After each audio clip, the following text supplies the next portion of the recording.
Bonjour et bienvenue dans la saison 2 de Localocratie. Je suis Xavier Marichal.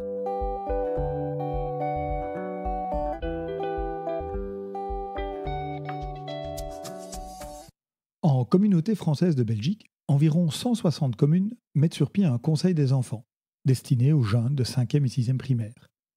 Quant aux jeunes de 12 à 16 ans, il existe des conseils spécifiques dans une soixantaine de communes. Aujourd'hui, le micro de Localocratie va à la rencontre d'Evelyne Waonry, la directrice de l'ASBL Crécide, qui accompagne les communes dans la mise en place de ces deux conseils. L'occasion de comprendre les motivations et les points de veille pour ainsi amener nos plus jeunes concitoyennes et concitoyens à découvrir comment fonctionne la démocratie. Avec au passage, quelques leçons pour les élus et élues dits adultes. Bonne écoute! Bonjour Evelyne Waonry. Bonjour. Merci de me recevoir dans votre bureau. Nous sommes donc chez Crécide. Oui. Est-ce que vous pouvez nous décomposer cet acronyme ? Alors le Crécide, c'est le carrefour régional et communautaire de la citoyenneté et de la démocratie. Alors c'est un grand mot qui nous permet de froisser aucun de nos pouvoirs subsidiants. On vit dans un pays un peu compliqué. Et voilà, donc on utilise Crécide et en général, les gens retiennent Crécide parce que si je fais interrogation écrite, il n'y a personne qui sait le redire. Et donc, citoyen, démocratie, concrètement, vous travaillez sur quels enjeux, quels aspects de ces vastes thèmes ? Alors en fait, notre objet social, c'est l'éducation, la citoyenneté et aux valeurs démocratiques. Donc en ciblant particulièrement la participation citoyenne des enfants et des jeunes.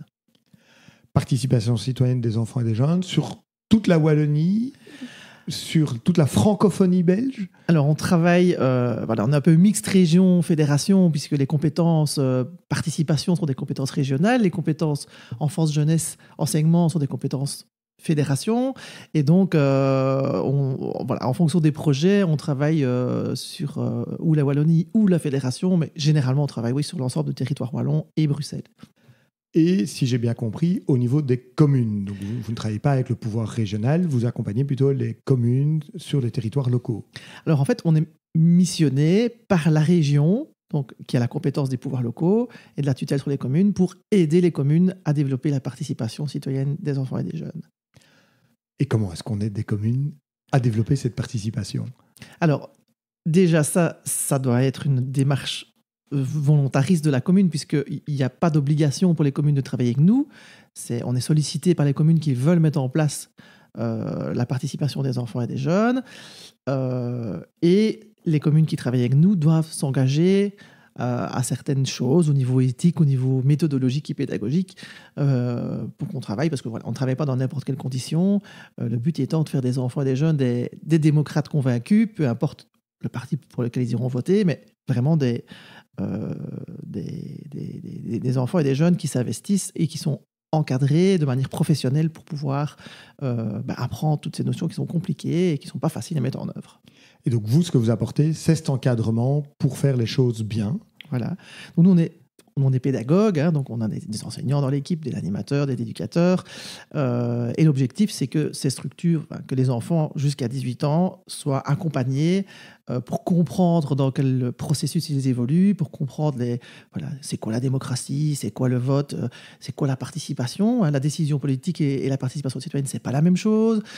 Comprendre les enjeux et apprendre petit à petit comment tout ça fonctionne et prendre leur place et devenir finalement actifs au niveau local, au moins dans leur communauté, que ce soit au niveau politique, au niveau associatif, peu importe, c'est eux qui choisiront, mais qu'ils aient vraiment une dynamique d'engagement et une dynamique collective, ne plus être sur son nombril, mais être vraiment dans une communauté et la faire vivre. Et finalement, vous essayez de faire quoi ? Que ces enfants, que ces jeunes comprennent que la politique, ça les touche aussi dans leur vie du quotidien et que c'est pour ça qu'il faut s'y intéresser ? Oui, parce qu'on entend souvent le citoyen dire moi la politique ça m'intéresse pas, je suis pas concerné, mais en fait dans beaucoup de choses qu'on fait au quotidien, en fait on fait de la politique sans s'en rendre compte, et donc c'est vraiment vivre la démocratie pour la mettre en œuvre, pour la pratiquer et se rendre compte que tout le monde a un rôle à jouer, que ce soit au tout petit niveau local ou de son quartier ou de son village, jusqu'à l'Europe et le monde aussi maintenant. Donc Voilà, c'est vraiment un apprentissage dès le plus jeune âge. Et alors, très, très concrètement, vous aidez donc des communes à mettre en place des conseils des enfants, des conseils des jeunes. Oui. Vous évoquiez étape préliminaire, la commune doit s'engager. Mais Oui. s'engager à quoi? Alors, s'engager à 3 choses. Donc, nous garantir qu'il n'y aura pas de récupération politique au niveau des enfants et des jeunes et pas de manipulation. C'est un des aspects les plus complexes parce qu'on est vite dans l'orientation. Voilà. Alors, une orientation, est-ce que c'est une manipulation ou pas? Donc, c'est vraiment garantir que les projets soient des projets pareils pour les enfants, pareils pour les jeunes, donc qu'ils puissent choisir les projets sur lesquels ils vont travailler, que tous les enfants et tous les jeunes de la commune pourront être représentés, quel que soit le réseau d'enseignement, le milieu socio-culturel, les orientations philosophiques. Et la troisième chose, c'est qu'il y aura un accompagnement professionnel pour aider les enfants et les jeunes à mettre en place leurs projets et à porter leur parole au niveau des élus.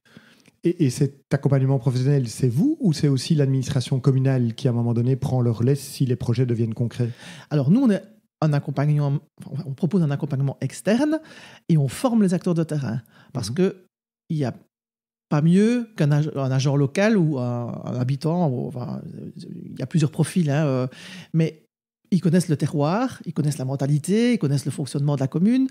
Toutes les communes n'ont pas les mêmes services, ni les mêmes opportunités, les mêmes structures jeunesse, encadrements. Et donc, chacun doit pouvoir adapter le processus à son terroir. Parce qu'il y a des choses qui fonctionnent dans certaines communes et pas dans d'autres. Et donc, nous, on est là pour former les acteurs de terrain et les accompagner au début du processus. Et puis, quand ça fonctionne, voilà, on les laisse un peu. Et puis, s'ils ont besoin de nous, on revient. Donc, on est vraiment à disposition. Et dans le processus, on a aussi toute une série d'activités pédagogiques avec les enfants et les jeunes qu'on transmet. On prête du matériel et puis on forme les acteurs à tout cet encadrement pédagogique en amont de la mise en place du conseil, parce que ça ne se fait pas en 3 jours. C'est un processus qui prend du temps et qui nécessite pas mal de préparation. Et dans les 3 engagements que vous venez de me citer, je n'ai pas entendu d'aspect budgétaire ou financier. Or, on sait que dans les communes, d'abord, comme partout, il faut de l'argent pour réaliser des projets, mais qu'il y a des très lourdes procédures encadrées. On a évoqué ça au micro de Localocratie avec une directrice financière. Est-ce qu'il doit y avoir aussi un engagement de la commune que si des choses aboutissent dans ce conseil des jeunes, on mettra le budget nécessaire pour la réalisation avec une clarification a priori? Ou comment est-ce que vous abordez ce projet? Parce que ce n'est pas les jeunes qui vont mettre l'argent sur la table. Non.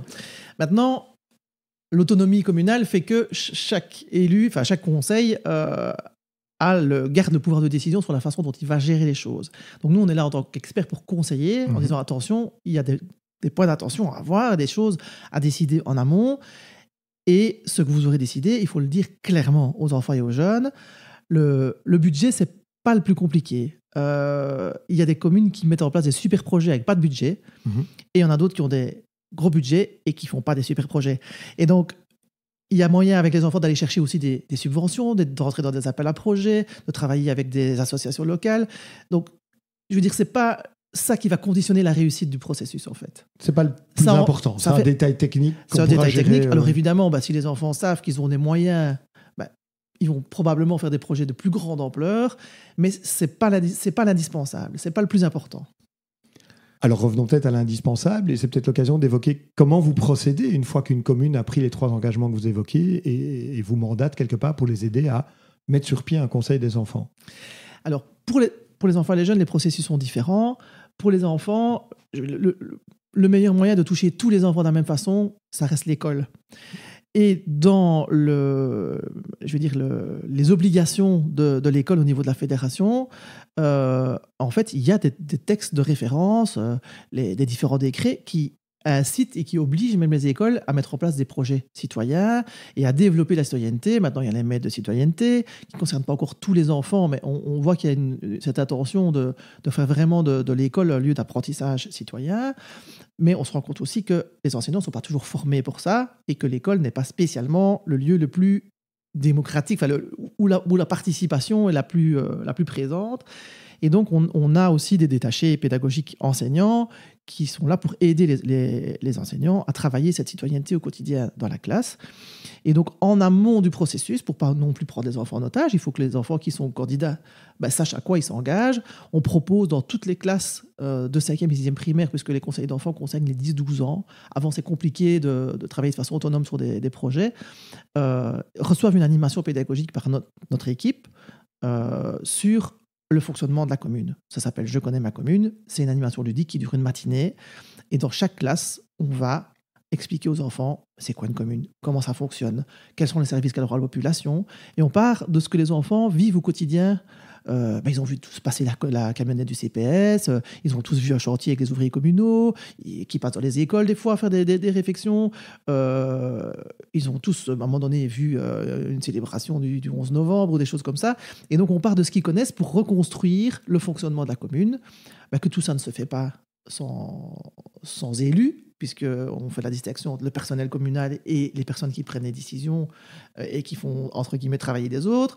Et donc, tout ça se fait sous forme ludique et on laisse à l'enseignant alors, le matériel pédagogique pour vraiment fixer toutes ces notions-là avec les enfants après notre passage.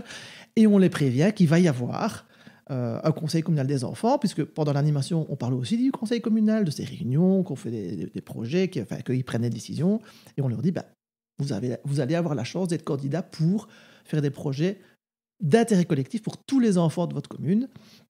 Et alors, à ce moment-là, l'animateur de la commune prend le relais. Donc, la personne qu'on va former prend le relais et organise au sein des écoles des élections pour identifier quels sont les enfants qui vont être choisis par leurs copains de classe pour représenter leur quartier. Parce qu'en fait, les enfants, on leur explique qu'ils ne représentent pas leur école, mais qui représentent tous les enfants de la commune. Donc, on va pas au conseil des enfants. Y compris ceux qui ne seraient peut-être à l'école sur une autre commune, alors qu'ils habitent la commune. Voilà. Et donc, on prévoit aussi, avec les élus, quand on prépare le processus, de laisser 1 ou 2 places vacantes pour des enfants qui sont scolarisés à l'extérieur, parce que c'est le choix de leurs parents, finalement, c'est pas le leur.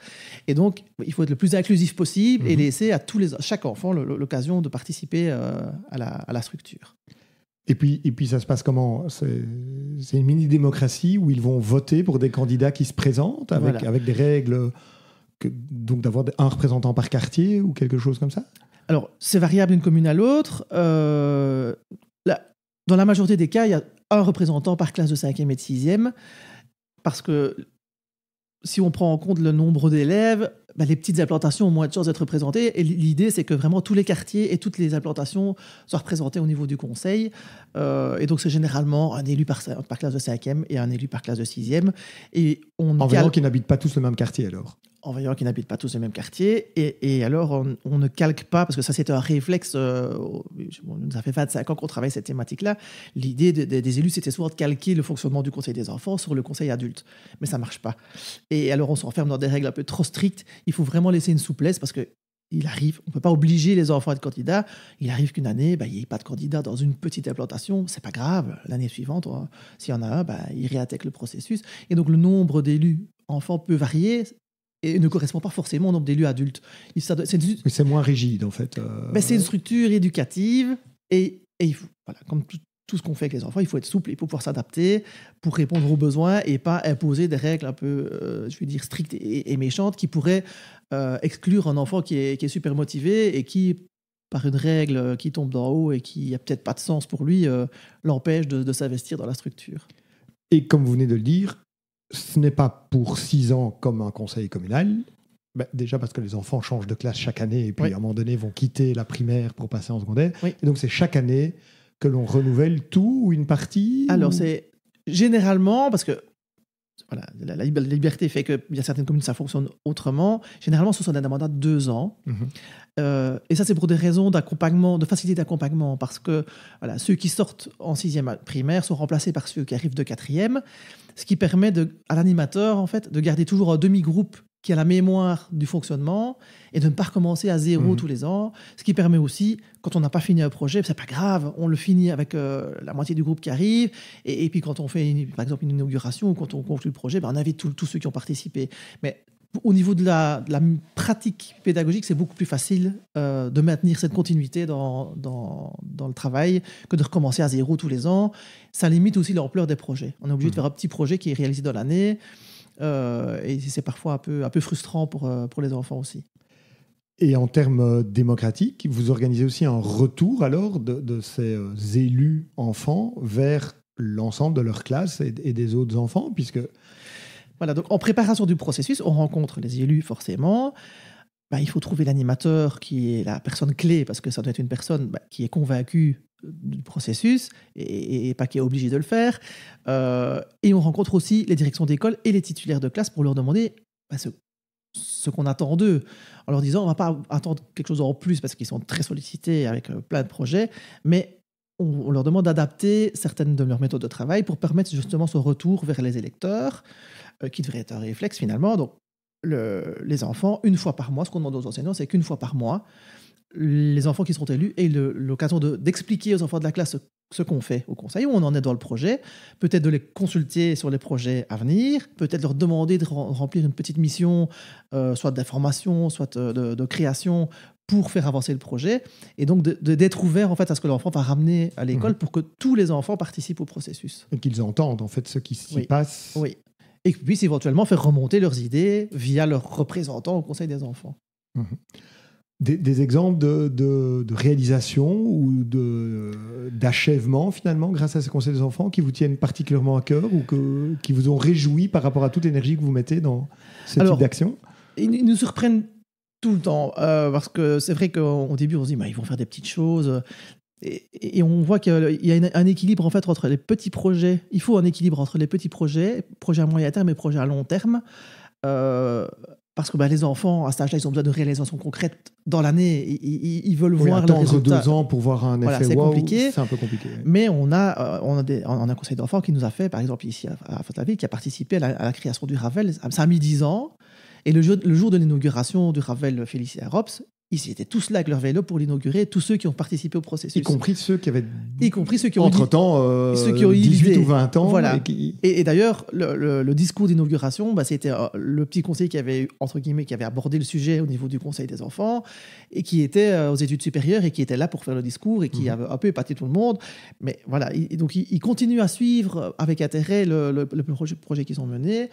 Et bon, là, ce matin, j'ai reçu une commune qui m'a envoyé une vidéo. Les enfants travaillaient sur le harcèlement scolaire. Ils ont fait une vidéo de sensibilisation en proposant des solutions aux enfants pour sortir de là. C'est une thématique qui touche beaucoup pour le moment, comme tout ce qui est environnemental. Voilà. Il y a des thématiques qui reviennent souvent chez les enfants, des thématiques qui reviennent souvent chez les jeunes et qui les motivent. Les enfants, c'est beaucoup la sécurité aux abords des écoles, la santé, les loisirs, tout ce qui est lutte contre les insuétudes, tout ce qui est environnement, j'ai dit, un peu de plus en plus d'intergénérationnel, avec des conseils d'enfants qui travaillent par exemple avec des conseils d'aînés en partenariat sur certains projets. Et pour les jeunes, là, on va sur autre chose. On va sur la culture, on va sur la lutte contre les stupéfiants, l'alcool, le harcèlement, le cyberharcèlement. Voilà, plein de choses comme ça. Et chacun, c'est un peu ses spécificités et ses sortes d'intérêts. À vous entendre, plein de projets positifs. Est-ce que ça modifie quelque part le regard des élus communaux qui se sont lancés là-dedans par rapport à cette capacité des enfants, des jeunes à apporter des choses concrètes pour le mieux vivre dans leur commune? Oui. Je veux dire, c'est le lancement le plus compliqué pour un élu parce qu'on ne sait pas à quoi s'attendre, puisque c'est des projets par et pour les enfants. Logiquement, on n'a pas de prise sur ce qu'ils vont faire, ce qu'ils vont choisir, décider. Et des fois, ça peut faire aussi un peu peur parce qu'il faut aussi leur garder les pieds sur terre. Voilà. Ils veulent aussi des piscines olympiques, des skateparks partout. Voilà, il y a des choses qui sont réalisables et d'autres qui ne le sont pas. Et donc, l'enjeu démocratique, c'est aussi de leur dire on peut mettre en place des choses, mais il faut aussi coller à la réalité. On ne peut pas doubler les taxes communales pour faire une piscine olympique dans toutes les communes. Ça ne va pas comme ça.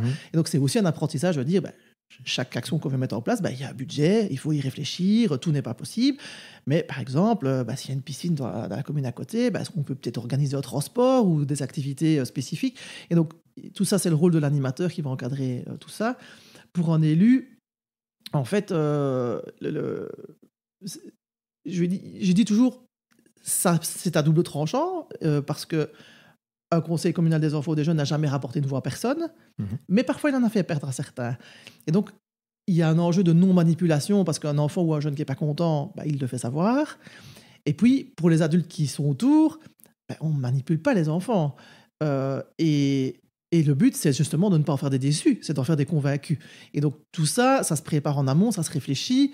Nous, on est là aussi pour guider les élus qui sont pleins de bonne volonté et qui veulent le faire. Mais parfois, on tombe sur des idées de projet qu'ils ont dit, comment est-ce qu'on va faire ça?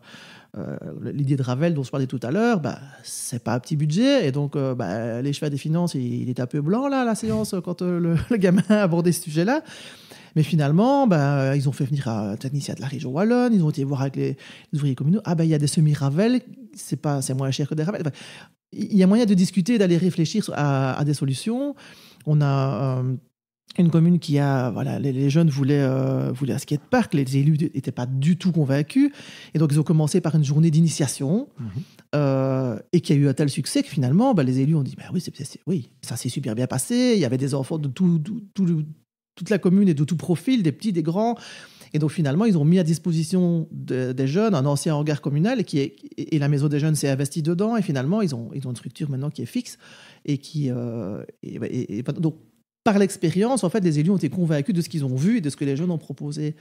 Et donc, tout ça, c'est de la contagion positive. Moi, j'ai toujours la vertu de l'exemple. Et en général, quand on investit les jeunes dans le processus, ça se passe super bien.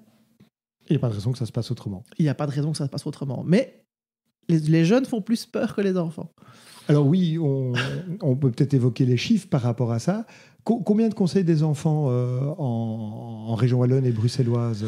Alors, globalement, il y a autour de 160 conseils d'enfants. On a eu une petite chute pendant le Covid parce que forcément compliqué, pas possibilité de réunir les enfants. Et puis, il y a eu les inondations qui sont venues par-dessus avec des structures qui ont complètement disparu, des gens qui ont été réorientés sur d'autres services en urgence. Voilà, donc il y a eu une chute. C'est en train de se remettre en place gentiment. Donc, plus ou moins 160 conseils d'enfants, une soixantaine de conseils de jeunes. Les conseils de jeunes sont apparus après. Et globalement, les communes où il y a un conseil d'enfants qui fonctionne bien, naturellement, la mise en place du conseil des jeunes vient après, à la demande des enfants qui ont participé au conseil des enfants. Ah oui, donc certains qui, à 12 ans, ça s'arrête parce qu'ils ne seront plus en 6e primaire, mais qui disent... Mais... on voudrait bien la suite, quoi. Et on a des idées, j'imagine, pour la suite. Et donc, comme ils ont eu l'habitude... La difficulté avec un conseil de jeunes, c'est que ça ne devienne pas un endroit où on vient juste critiquer et que ce ne soit pas uniquement une structure revendicative. Et donc, quand on commence avec les enfants à la mise en projet, à se mettre en action et à proposer des solutions, naturellement, ça continue comme ça avec les jeunes. Quand on met en place un conseil de jeunes sans base de travail, là, il faut être vraiment vigilant au niveau... on peut critiquer, mais si on critique, on propose des solutions. Voilà. Donc ça, c'est tout l'enjeu de la formation de l'animateur qui va encadrer la structure. C'est de pouvoir justement faire passer ce message et travailler dans cette dynamique positive. Plus compliqué, mais j'imagine tout aussi important. Une personne précédente que j'ai interviewée sur les enjeux citoyens disait, mais c'est étonnant de ne pas continuer un conseil des jeunes quand il y a un conseil des enfants, puisque c'est ces jeunes qui sont aux portes de devenir des électeurs, et aujourd'hui, qui vont peut-être parfois l'être, puisqu'on a abaissé à 16 ans l'âge pour les élections européennes. Et donc, quelles sont vos envies ou vos recommandations par rapport à ces conseils des jeunes? En fait, le conseil des jeunes fait plus peur parce que demande un autre encadrement, c'est vraiment des autres compétences et le comportement participatif des jeunes, a changé aussi un peu avec le Covid. C'est-à-dire que déjà, le modèle électif ne fonctionne pas bien. Il y a des grosses communes scolaires qui continuent à travailler sur un modèle électif avec les jeunes, mais globalement, la majorité des conseils de jeunes fonctionnent sur base volontaire. C'est difficile de les faire sortir de chez eux. Ils ont plein d'activités après l'école. Ils ont leurs copains, leurs copines. Quand ils commencent à avoir une vie amoureuse et puis à penser aux études supérieures et sur d'autres choses, c'est plus compliqué de les mobiliser. Et on remarque qu'il y a un transfert, une sorte de transfert vers... Ils ont du mal à s'engager sur la durée, mais par contre, ils s'investissent sur des thématiques et des projets qui les intéressent. Et donc, c'est une autre façon de travailler, c'est une autre façon de mobiliser. Mais c'est tout aussi intéressant parce qu'ils sont là parce qu'ils ont vraiment envie d'y être. Et donc, il ne faut pas les décevoir non plus. Donc, ce n'est pas un copier-coller du Conseil des enfants, c'est vraiment une dynamique différente, mais avec des idées réadaptées finalement aux besoins de cette génération ou de cette tranche d'âge-là. Oui, et on voit avec les années que y en a quand même pas mal qui ont participé au Conseil des jeunes, qui s'investissent pas spécialement en politique, mais il y en a. mais qui s'investissent beaucoup dans les ONG, qui s'investissent au niveau des associations locales et qui redonnent une dynamique parce que certaines associations locales sont un peu vieillissantes et donc il y a des jeunes qui se réinvestissent. Il y a des collaborations avec les aînés, avec les adultes. Donc il y a vraiment de très très chouettes choses qui se passent. Le tout étant d'être dans une relation de confiance et de ne pas mentir sur les enjeux. Expliquer que la participation citoyenne, c'est pas la décision politique, c'est pas la même chose, qu'il y a des choses qui sont possibles, d'autres qui ne le sont pas, et que voilà, il faut être clair et il faut pas donner des illusions non plus.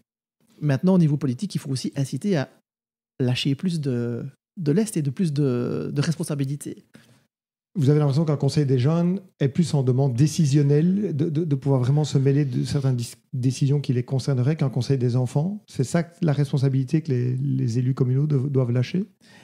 Nous, en fait, on milite et on travaille vraiment pour que les structures, les conseils de jeunes, soient des endroits où on développe des projets, mais où aussi on est consulté sur les politiques jeunesse.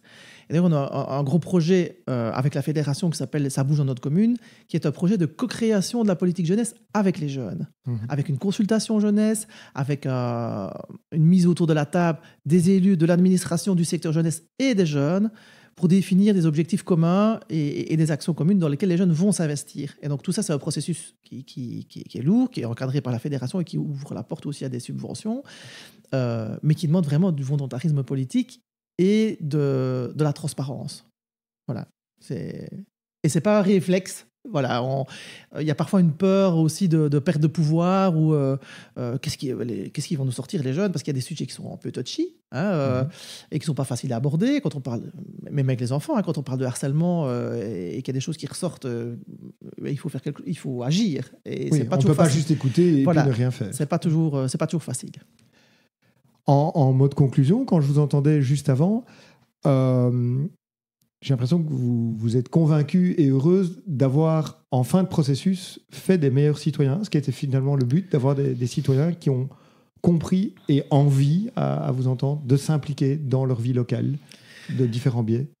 Oui, et eux nous le disent aussi, et on le voit dans il y a des enfants qu'on suit depuis pas mal d'années, qui sont passés à travers le conseil des enfants, le conseil de jeunes, et qu'on voit métamorphoser, parfois au sortir de certains projets. J'ai un exemple d'une jeune fille de 13 ans qui est rentrée dans un projet et qui subissait du harcèlement et qui était complètement effacée au niveau du conseil. Tous les ans, on organise un rassemblement régional des conseils d'enfants et un autre des conseils de jeunes.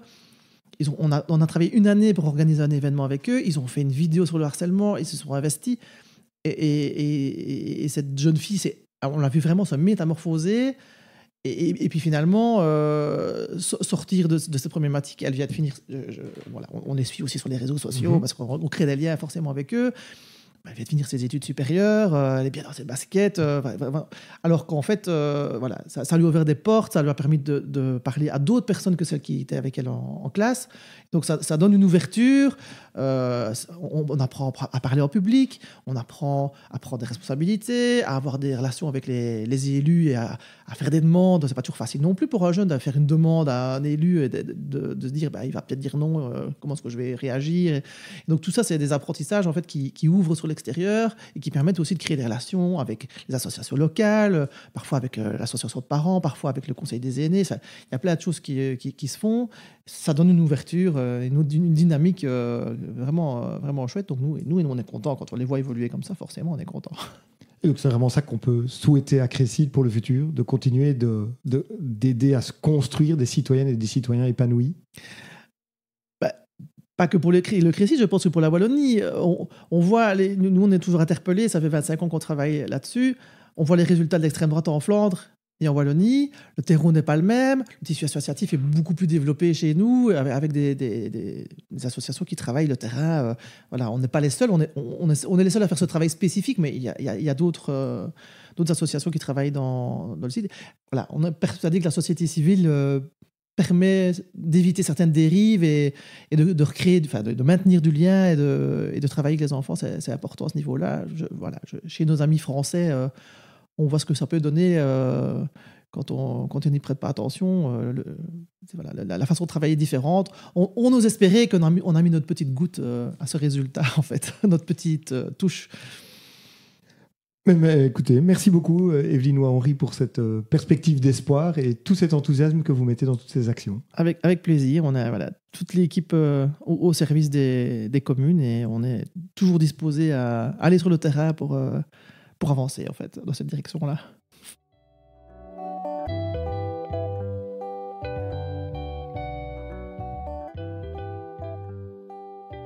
J'ai appris pas mal de choses de cette discussion avec Evelyne. Surtout que dans ma commune, le conseil des enfants est quasiment invisible, sauf lors des cérémonies de souvenirs de la guerre, et il n'y a pas de conseil de jeunes. À ces égards, j'ai bien aimé la manière dont elle donne des critères informels pour juger de la réelle volonté d'une commune de soutenir ces deux conseils des enfants et des jeunes. D'une part, combien de fois est-ce que le conseil des enfants interagit avec le conseil communal adulte pour formuler des demandes, demander un budget ou faire des propositions. Quant au conseil des jeunes, il est évident qu'à cet âge-là, il y a certes plus de revendications, mais qu'elles sont assurément plus structurées. Je vais donc tenter de m'intéresser à ce qui se passe dans les communes où un tel conseil est présent et voir la nature des débats que cela suscite. Bonne exploration également de votre côté, si cela vous a intrigué. Si l'épisode vous a plu, n'hésitez pas à le partager sur les réseaux ou à mettre des commentaires. Je vous souhaite une belle suite de nuit ou de journée, c'est selon.